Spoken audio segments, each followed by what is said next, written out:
अस्सलाम वालेकुम। कैसे हो आप सब? उम्मीद है आप सब खैरियत से होंगे। अल्लाह का शुक्र है मैं भी बिल्कुल ठीक ठाक हूँ। आज फिर मैं आई हूँ जी छोटे से व्लॉग के साथ, बहुत दिन बाद आपके सामने। तो आप सब भी ज़रूर कमेंट में बताइएगा कि आप सब कैसे हैं। यहाँ पे ना मेरे हाथों की सिकाई हो रही है गर्म पानी में नमक डालकर। और मेरी बेटी की बदमाशी चेक करें ज़रा, कितनी बदमाशी है उनकी। उनको पानी मिलना चाहिए बस, कैसा भी हो, गर्म हो ठंडा हो उससे मतलब नहीं है। अक्सर टाइम तो इनका कपड़ा भीगा ही हुआ रहता है। पैर धो रही हैं, हाथ धो रही हैं, मुंह धो रही हैं, कपड़ा धो रही हैं, यही सब करती रहती हैं ये। घर में छोटी हैं, हरकत बहुत बड़ी है। खैर जी, यहाँ पे ना मेरे क्रीम से मसाज हो रही है मेरे हाथों की। वैसे तो डॉक्टर ने जो जेल दिया है उसकी मसाज होती तो नहीं है, लेकिन झिनझिनी मेरे हाथों में काफ़ी रहती है, अंगूठा में। तो मसाज करने के लिए बोला है, गर्म पानी से सिकाई करने के बाद मसाज करने के लिए डॉक्टर ने बताया है। जब से मेरे हाथ डैमेज हुआ है, मेरे हाथों में प्रॉब्लम हुई है, तब से ना व्लॉग में भी दिक्कत हो गई है। मैं कुछ कर नहीं पा रही हूँ, हो नहीं पा रहा मुझसे। मैं अपना घर चीज़ें कैसे मैनेज कर रही हूँ इंशाल्लाह आपके साथ व्लॉग में शेयर कर रही हूँ। आप सब देखिएगा हमारे साथ।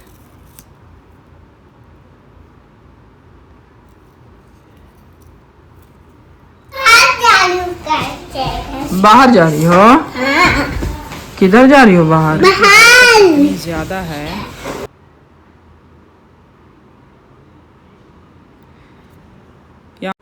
मौसम तो काफ़ी हार्ड बना हुआ है, धूप लहर बहुत ज़्यादा है, अभी तो बहुत ज़्यादा चल रहा है। मैं शाम के 6 बजे बाहर निकली हूँ देखने के लिए बच्चे खेल रहे हैं, किधर हैं ये सारी चीज़ें। वो लोग बाहर आए थे खेलने के लिए। तो शाम के 6 बजे भी ना काफ़ी उजाला था और काफ़ी रोशनी थी। आजकल 6:30 बजे तक, पौने 7 बजे तो शाम होती है। अच्छा लग रहा था। हालांकि मौसम बहुत टाइट है, फिर भी हवाएं इस टाइम ना बड़ा अच्छी चल रही थी। ठंडी हो गई है हवा और तेज़ हवा चल रही थी और बड़ा कोई प्यारा मौसम बना हुआ था। घोड़े दौड़ रहे थे, लोग आ जा रहे थे अपने घर की तरफ, शाम में ऑफिस से वापस आ रहे थे, दूल्हा गाड़ी जा रही थी। बड़ा प्यारा लग रहा था। लेकिन यहाँ पे ना ज़्यादा टाइम तक रुकती नहीं हूँ, जाने पहचाने लोग आते जाते रहते हैं ना, तो अच्छा नहीं लगता है। उसके बाद मैं आ गई जी अंदर अपनी शाम की चाय बनाने के लिए। तो हालांकि मैं दोपहर में खाने के बाद ना 3 बजे के करीब चाय पिया था मैंने, लेकिन मुझे चाय की क्रेविंग बहुत होती है, चाहे कोई भी मौसम हो, ठंड हो, गर्मी हो, बरसात, कोई भी मौसम हो, मेरे चाय पे कोई फ़र्क नहीं पड़ता। और देखिए ज़रा कितनी प्यारी लग रही है चाय, और कैसे बंदा बोलता है कि भाई हम गर्मी में चाय नहीं पीते। पता नहीं कौन लोग हैं वो जो नहीं पीते हैं, मुझे समझ नहीं आते वो सारे। और एक बात बताऊं मैं, चाय ना आप भी इसी तरह से पकाया करें। दुकान वाले इसी तरह से पकाते हैं। ऐसे चाय पकाने से ना चाय गाढ़ी भी बनती है और मज़ेदार भी बनती है। और सच में मैं ऐसे पका रही थी, इतना ही कोई टेस्टी चाय बनी थी ना। यहाँ पे चाय मेरी हो गई जी ऑलमोस्ट डन, पक चुकी है अच्छी तरीके से। मैंने पकाया इसे। अब मैं आपको निकाल कर दिखाती हूँ। काश मैं आपको पिला कर दिखा सकती। बड़ा ही कोई मज़े की बनी थी, लेकिन हुआ ये कि 1 कप में ज़्यादा हुई और 1 कप में कम हो गई। तो कभी भी आपके साथ ऐसा हो, तो अगर आप हस्बैंड वाइफ चाय पी रहे हो तो आप अपने हस्बैंड को कम वाली पकड़ा दिया करें, ख़ुद पी लिया करें कप भरी वाली। ऐसा ही कुछ मैंने भी किया। मैं अपने जो मेरा हाथ डैमेज है ना, उस हाथ से मैं कोशिश करती हूँ कुछ कुछ चीज़ें करने की, काम करने की, उस पे ज़ोर डालने की। उस पे पूरा अच्छे तरीके से ज़ोर नहीं लगता है। तो मैं ट्रे पकड़ कर लाई ना, काफ़ी मुश्किल हो रही थी। अब पूरा हाथ एकदम नीला पड़ गया था। और उससे कोशिश करती हूँ, जैसे पानी का गिलास मैं उसी हाथ से पकड़ती हूँ, चाय का कप उसी हाथ से पकड़ती हूँ। भारी चीज़ें अभी नहीं उठ पाती है उससे, जितना हो पाता है उससे मैं करती हूँ। चाय पी लेने के बाद मैं बनाने लगी थी जी बन्नो पुलाव। तो सोचा आप सबके साथ भी शेयर करूं। मैंने रेसिपी तो काफ़ी बार शेयर की है, काफ़ी बार नहीं, शायद पिछली वीडियो में शेयर की थी। तो इस बारी मैं सोचा आपको दिखा दूं कि रात में मैं बना क्या रही हूँ। तो मैंने इमली को गर्म पानी में भिगोया था, और यहाँ पे ना कम से कम 15 मिनट के लिए भिगो दिया करें आप भी। मैं कोई 5 मिनट हो रहा होगा, 5-7 मिनट मैंने मैश कर दिया, क्योंकि 7-8 बजने को था तो डिनर का टाइम होता जा रहा था, तो मैंने जल्दी सोचा खाना बना लूँ। तो इसीलिए मैं यहाँ पे इमली मैश कर रही थी। तो अच्छी तरीके से तो नहीं हुआ, लेकिन जितना हुआ उतना ही कर लिया। और ये यहाँ पे इसमें इमली और आलू बुखारा और चाइनीज़ सॉल्ट इस रेसिपी का की है। ये सारी चीज़ें से इस रेसिपी में ज़्यादा अच्छा टेस्ट आता है और ज़्यादा फ्लेवरफुल बनती है। बाकी सारी चीज़ें तो थी मेरे पास, चाइनीज़ सॉल्ट नहीं है, मैं भूल जा रही हूँ असल में मंगवाना भी। यहाँ लोकल शॉप पे मिल नहीं रहा है और ऑनलाइन में मंगवाना भूल जा रही हूँ बार बार, इसमें लेट हो रहा है मुझे। और हुआ क्या कि मैंने जैसे ही कुकर गरम किया, तेल डाला, तेल गरम हुआ, प्याज डाला, इतने में कोई घूमने वाली आ गई। मैं यहीं पर से छोड़ कर चली गई उनके पास बैठने, क्योंकि घूमने वाले भी जो आती हैं आपसे मिलने, देखने, खैरियत बात पूछने, कुछ भी करने, तो वो भी बेचारी काम निकाल कर ही आती हैं, वक्त निकाल कर ही आती हैं। किसी को भी अपने घर से ज़्यादा फुर्सत होती नहीं है। तो यहाँ पे मैंने अरीफ़ा के हाथ में दे दिया कुकर कि आप देखो, उसको आता है थोड़ा बहुत इसको बनाना, मैं आकर बताती रहूँगी, तुम यहाँ पर देखो, तब तक मैं उनके पास बैठती हूँ। तो वही किया मैंने। यहाँ पे जो हो पाया, प्रॉपर वीडियो शूट तो नहीं किया है, मतलब मेजरमेंट ये सारी चीज़ें बताकर, फिर भी मैंने जितना हो पाया उतना किया है। अरीफ़ा से जितना हो पाया उसने किया है। यहाँ पे ओनियन जब डार्क ब्राउन हो गई ना, तो थोड़ा सा उसमें पानी डाल दिया ताकि प्याज जले ना। और उसके बाद में ये क्या कहते हैं, टमाटर डाला मैंने नहीं, अरीफ़ा ने। और उसके बाद में गोश्त डालकर फ्राई कर लिया, थोड़ा सा स्पाइसेस गया और लहसुन अदरक का पेस्ट, ये सारी चीज़ें डालकर, नमक डालकर थोड़ी भुनाई हुई इसकी। और उसके बाद सिंपली कुकर पैक हो जाता है। बहुत ज़्यादा मसाला भी नहीं जाता इसमें, और ना ही बहुत टाइम कंज्यूमिंग काम है, बहुत इजीली बन जाता है। और खाने में बिना बिरयानी से बेहतर ही लगता है। कभी कभी बिरयानी खा खा के ऊब जाता है आदमी, थोड़ा वो स्पाइसेस ज़्यादा लगती है बिरयानी, तो सिंपल सा ये बहुत प्यारा लगता है। तो यहाँ पे उसकी भुनाई हो चुकी थी 5-7 मिनट, और उसके बाद इसको गलने जितना पानी डालकर कुकर पैक कर दिया। और यहाँ पे 20-25 मिनट के बाद ऑलमोस्ट यहाँ पे डन हो चुका था ये। बहुत प्यारी खुशबू भी आ रही थी और ये पूरा गल भी चुका था, ऑयल भी छोड़ दिया था, सारा कुछ हो गया था डन। इसको दूसरी पतीले में पलट के गोश्त को सिंपली कुछ और भुनना, फ्राई करना, ये सब कुछ नहीं है। और आपने चावल के हिसाब से पानी मिला देना है।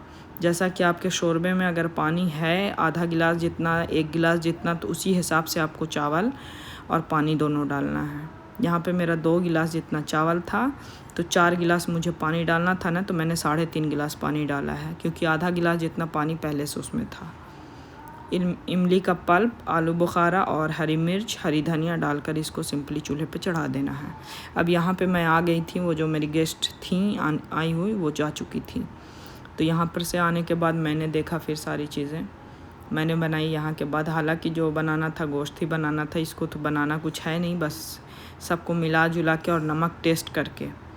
यहाँ पे नमक ज़रूर टेस्ट कीजिएगा। अगर गोश्त में आपका नमक अच्छा भी है ना, तो चावल और पानी मिलाने के बाद कम पड़ जाता है। और ये सब चीज़ में नमक कम पड़ता है ना, तो बहुत फीका लगता है खाने में, इसलिए नमक ज़रूर से टेस्ट कीजिएगा। ये देखिए, और इसमें ना ऑयल कितना लग रहा है। हम इन लोगों को बोलते हैं कि पकाने के बाद ना ऑयल निकाल लिया करो, जो भी चर्बी वगैरह निकलती है वो निकाल लिया करो। तो अभी छोटी है ना, तो भूल जाती है कभी, या नहीं आता है उसको प्रॉपर बनाना, तो वो भूल गई थी। तो मैं आई यहाँ पे तो मैंने निकाला, अभी आपको दिखाती हूँ कितना सारा तेल निकाला। उतना सारा तेल सारा चावल ही एब्जॉर्ब करता। चावल में तो लगना नहीं था कि कितना तेल डलाना है, लेकिन फिर भी बहुत सारा निकाला मैंने।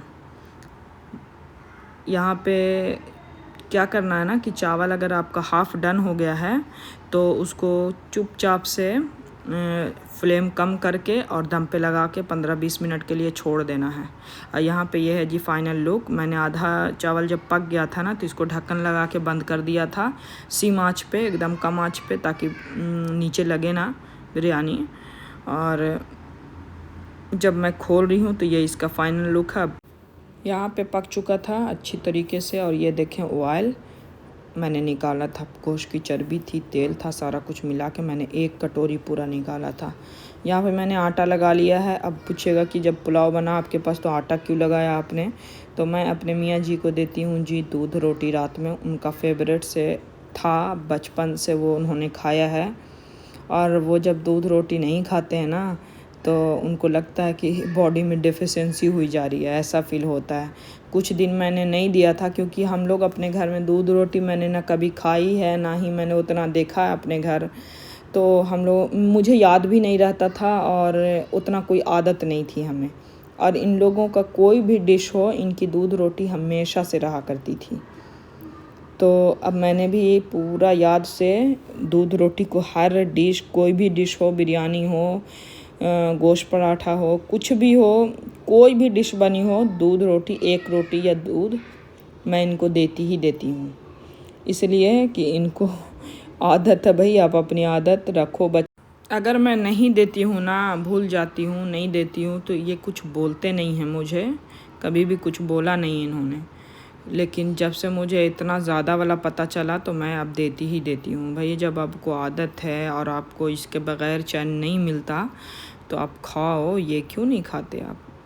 और है ना, दूध रोटी के साथ एक तो गुड़ अच्छा भी लगता है और हेल्दी भी ज़्यादा होता है। मैं चीनी नहीं चाहती हूँ इनको देना, बहुत कम चीनी देना चाहती हूँ। इसीलिए चाय में भी बहुत हल्की मीठी चाय पीती हूँ मैं भी, और इनको भी मैं वैसे ही देती हूँ। तो यहाँ पे मैंने गुड़ दे दिया और इसको सिंपली चला दिया। अभी तेज़ गरम है। 3 रोटी यहाँ पे मैंने दी है, लेकिन वो उन्होंने एक ही खाना है, एक ही खाइन था वो। 3 रोटी बन ही चुकी थी, जितना आटा लगाया था ना उसकी 3 रोटी बनी थी, तो सारी रोटी मैंने दे दी है। यहाँ पे हुआ जी हम लोगों का खाना, और खाना हो जाने के बाद मैंने ब्रश किया। ये मेरी नाइट रूटीन है, आप सबके साथ शेयर करती हूँ कि मैं क्या करती हूँ, क्या नहीं करती हूँ, क्योंकि काफ़ी दिन से व्लॉग नहीं बन रहा है और मैं व्लॉग प्रॉपर बना नहीं पा रही हूँ, तो आप सबको पता नहीं चलता मैं क्या करती हूँ, क्या नहीं करती हूँ, कैसे रहती हूँ। तो अक्सर टाइम तो मैं रात में ब्रश करती हूँ। मेरी बेटी का देखिए ज़रा, मैं मुंह धो रही हूँ ना तो इनको भी धोना है। हाथ पहुँचे नहीं पहुँचे उससे कोई मतलब नहीं है, इनको हर हाल में हर जगह रहना जहाँ पानी हो। उसके बाद मैंने ब्रश करने के बाद फेस वॉश किया। ये देखें, ये क्यों देखती हैं इतना फेस मालूम है? ये देखती हैं कि हम लोगों को तो तीता लगता है आँखों में, ये कैसे मम्मा कैसे इतना ज़्यादा लगा लेती हैं। बहुत हैरत से देखती हैं मेरी दोनों बेटियां, मुझे देखती रहती हैं अगर मैं फ़ेस वॉश करती हूँ तो। इन लोगों को बहुत हैरत लगती है और इनका दिल भी कर रहा था कि मैं भी ज़रा करूँ। फिर मैंने जी फ़ेस वॉश किया, फेस टोनर लगाया, उसके बाद मैंने विटामिन सी की सीरम लगाया। ये मेरी नाइट रूटीन है। अगर स्किन को हेल्दी रखना है तो थोड़ी बहुत नाइट रूटीन और पता नहीं क्यों मेरी ज़बान फिसल रही है, नाइट रूटीन और मॉर्निंग रूटीन थोड़ा सा फेस के लिए आप अपना आधा घंटा कम से कम निकाल लिया करें। कुछ नहीं तो बस फेस वॉश करें और टोनर लगाना है तो लगाएं, गुलाब जल लगा लें और उसके बाद क्या कहते हैं, एक मॉइस्चराइज़र लगा लें, बस काफ़ी हो गया। मैंने सीरम लगाने के बाद मॉइस्चराइज़र लगाया, उसके बाद मैंने एक नाइट क्रीम लगाई और लिप बाम लगाया, और हाथों को मैंने बॉडी लोशन के साथ इसको भी सॉफ्ट कर लिया। क्योंकि ना हम लोग गलती क्या करते हैं कि हाथों को बस ऐसे ही जाने देते हैं, छोड़ देते हैं। उसके बाद मैंने हेयर ग्रोथ सीरम लगाई। ये मैं जल्दी ही मंगवाया मैंने, लेकिन ये क्या कहते हैं मुझे समझ नहीं आ रहा, मेरा बाल पूरा इससे हार्ड हुआ जा रहा है। फिर मैंने सारा कुछ करके मैं थोड़ा बाहर टहलने के लिए आ गई। यहाँ पे रात के 11 बज रहे हैं और मैं थोड़ा सा नाइट वॉक पे चली आई। यहाँ पे ये चाचा को देखिए, ये रोज़ निकलते हैं और अपनी बकरी के साथ निकलते हैं। साथ में ना ये अपनी बकरी को रखते ही रखते हैं। डेली ये भी टहलते हैं रात के खाने के बाद, और डेली अपनी बकरी को भी टहलाते हैं।